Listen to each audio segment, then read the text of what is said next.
जय हिंद, नमस्कार। स्वागत है दोस्तों एक बार फिर से रोजगार विद ओजांक के इस बेहतरीन प्लेटफॉर्म पर। तो दोस्तों आज एक बड़ा ही दुखद समाचार आ रहा है। ईरान के राष्ट्रपति की अभी हेलीकॉप्टर क्रैश में डेथ हो गई है, मृत्यु हो गई है। और ये अभी वहाँ के जो ऑफिशियल्स हैं, वहाँ के जो अधिकारी हैं, उच्च अधिकारी हैं, इन्होंने इस चीज़ को कंफर्म भी कर दिया है। तो इन्होंने जो कंफर्म किया है बात, तो ये बड़ा ही दुखद है, क्योंकि भारत के और ईरान के जो रिलेशंस हैं वो काफ़ी मजबूत हैं और मित्रवत रिलेशन है, जिसका एक जीता जागता सबूत हमने अभी कुछ समय पूर्व देखा चाबहार बंदरगाह की डील को लेकर। तो अभी रिसेंटली ये क्रैश हुआ और क्रैश होने के पीछे का कारण ये बताया जा रहा है कि भाई मौसम जो है वो काफ़ी ज़्यादा खराब था, जिसकी वजह से हेलीकॉप्टर क्रैश हो गया। और ऐसे हेलीकॉप्टर क्रैश में न केवल और राष्ट्रपति ईरान के, बल्कि उनके साथ साथ जो विदेश मंत्री भी थे उनकी भी मृत्यु इसमें हो गई है। तो ये एक ऑफिशियल एक डेटा या एक कहा जाए कि एक नोट आया जिसमें ये चीज़ें बताई गई। तो जो ईरान का जो हेलीकॉप्टर है जिसमें राष्ट्रपति सफ़र कर रहे थे वहाँ के, तो वो क्रैश हो गया है, जिसका मलबा भी आप देख सकते हैं कि पीछे पड़ा हुआ है। काफ़ी ढूंढा गया और ढूंढने के बाद अभी जो जली हुई जो शव है, जला हुआ जो शव है, बॉडी है, वो प्राप्त किया गया, वो मिला। जिसके बाद ये कंफर्म हुआ कि जो राष्ट्रपति हैं उनकी मृत्यु हो गई। तो ये जो क्षेत्र आप देख रहे हैं जिसका नाम डियामेर प्रोटेक्टेड एरिया है, ये क्रैश साइट है यहाँ पर, जो कि ईरान के नॉर्दर्न पॉइंट में आ रहा है। यानी कि इसके आप देखेंगे बॉर्डर, तो अजरबैजान और अर्मेनिया के साथ इसका बॉर्डर लगने वाला बॉर्डर एरिया है, जहाँ पर ये जो पूरा का पूरा जो क्रैश हुआ, हेलीकॉप्टर क्रैश हुआ, ये बॉर्डर एरिया में हुआ। और ये कहा जा रहा है कि यहाँ पर मौसम काफ़ी ज़्यादा ख़राब हो गया, क्योंकि ये हिली एरिया है और हिली एरिया है तो यहाँ पर काफ़ी धुंध हो गई, जिसके कारण जो है क्या हुआ कि हेलीकॉप्टर क्रैश हो गए। और इस हेलीकॉप्टर क्रैश होने के पीछे और भी कई अटकलें लगाई जा रही हैं। हालांकि अभी इंक्वायरी चल रही है कि भाई इसके पीछे क्या कारण हो सकते हैं, क्या मौसम खराब होना ही एकमात्र कारण है या कोई अन्य विदेशी कारण भी हो सकते हैं। तो इन सब चीज़ों पर जो है डिस्कशन किया जा रहा है, अभी बात चल रही है। तो भारत और ईरान के बीच में, जैसे मैंने बोला कि अभी कुछ समय पूर्व ही हमने देखा कि कुछ समय पूर्व ही क्या हुआ, कुछ समय पूर्व ही 10 वर्षों के लिए चाबहार बंदरगाह की डील हुई कि भाई चाबहार बंदरगाह का हम उपयोग कर सकते हैं। तो भारत के लिए ये डील काफ़ी मायने रखती है, क्योंकि ये डील ना केवल कांडला बंदरगाह को, जो कि गुजरात में है, बल्कि मुंबई पोर्ट को भी कनेक्ट ये करेगा।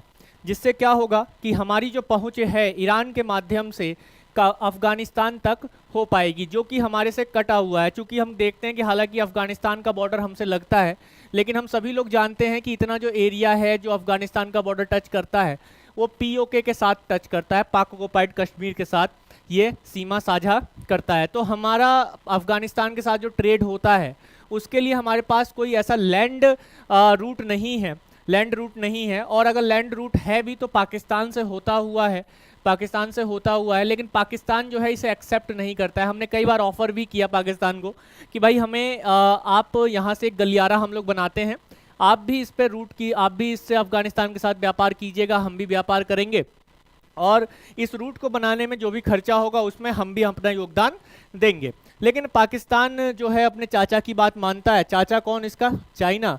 तो उसने वन बेल्ट वन रोड के अंतर्गत ये आता है, जो कि चाइना पाकिस्तान इकोनॉमिक कॉरिडोर इसने बनाया हुआ है, और इससे ये ग्वादर बंदरगाह को कनेक्ट कर रहा है।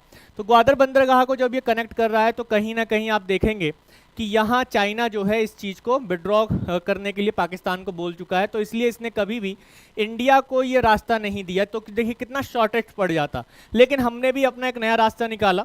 ईरान चूंकि हमारे साथ काफ़ी मित्रवत देश है और हमने लगातार इस क्षेत्र में काफ़ी अच्छा काम किया है। अफगानिस्तान में भी हमने काफ़ी लंबे समय से काम किया है। अभी वहाँ पर जो नई गवर्नमेंट बनने से पूर्व ही चाबहार बंदरगाह में जो हमारा इन्वेस्टमेंट है, या चाबहार बंदरगाह को हमने बनाने में ज़्यादा प्रयास किया और बनाने का पूरा पुरजोर सहयोग किया। उसके पीछे का एक कारण ये भी है कि हम अफगानिस्तान और अजरबैजान, उज्बेकिस्तान, किर्गिस्तान जैसे जो देश हैं, लैंडलॉक कंट्रीज़ हैं, उनके साथ हम कनेक्ट हो सकें और अपने ट्रेड को बहुत तेज़ी के साथ बढ़ा सकें। तो यहाँ पर ईरान के माध्यम से ये चाबहार बंदर, जो कि अभी कुछ समय पूर्व ही हमने ये डील किया है, तो कहीं ना कहीं भारत के लिए भी काफ़ी दुखद समाचार है कि अभी जो वहाँ के राष्ट्रपति हैं है ना, उनकी मृत्यु हो गई है। तो इसके साथ साथ चाबहार बंदरगाह की अगर मैं बात करूं तो चाबहार बंदरगाह हमारे लिए काफ़ी रणनीतिक पोजीशन पर है, क्योंकि यहाँ ग्वादर बंदरगाह भी आ जाता है जो कि पाकिस्तान का है, जिसे चाइना के द्वारा डेवलप किया गया है। अब यहाँ हम न केवल चाबहार बंदरगाह से पाकिस्तान में ग्वादर बंदरगाह पर होने वाली चाइनीज़ आर्मी, चाइनीज़ नेवी और पाकिस्तानी नेवी और आर्मी की गतिविधियों पर नज़र रख सकते हैं, बल्कि उसके साथ साथ हम लोग जो है सीधे अफगानिस्तान और अन्य एशियाई देशों के साथ कनेक्ट हो सकते हैं बाय रेल रूट और रोड के माध्यम से हम लोग कनेक्ट हो सकते हैं। और यहाँ से हम कांडला और जो मुंबई बंदरगाह है वहाँ से सीधे कनेक्टिविटी आ जाती है, जो कि दूरी ज़्यादा कुछ नहीं है। दूरी लगभग जो है आप देखेंगे तो 72 किलोमीटर का ये डिस्टेंस पड़ जाता है। आप देखेंगे तो आप देखिए चाबहार बंदरगाह 72 किलोमीटर का डिस्टेंस पड़ जाता है अप्रोक्स।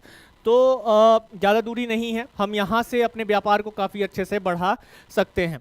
तो ये काफ़ी दुखद समाचार रहा आज का कि जो हमारे बहुत ही करीबी एक देश है ईरान और उसके राष्ट्रपति की मृत्यु हो जाती है। हम सभी के लिए दुखी है और इंसानियत और मानवता भी ये कहती है कि किसी की मृत्यु पर शोक ही होता है, लेकिन इसके पीछे और क्या चीज़ें निकल कर आती हैं ये देखने वाली बात होगी आगे। और अगर आप इन चीज़ों पर अपडेट रहना चाहते हैं तो रोजगार विद ओजांग के साथ जरूर जुड़े रहेंगे और मेरे साथ डेली 1:30 बजे रक्षक सीरीज का हिस्सा जरूर बने। अपने जीके और जीएस की तैयारी को बढ़ावा देने के लिए, मजबूत करने के लिए मैं आज भी लेकर आ रहा हूं 1:30 बजे रक्षक सीरीज का प्रैक्टिस सेट 2, और उसमें हम लोग क्वेश्चन आंसर्स पर डिस्कशन करेंगे।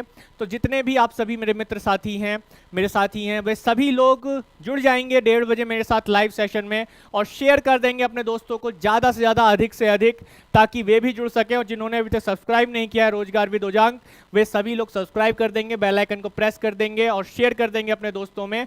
मिलते हैं नेक्स्ट क्लास में। जय हिंद।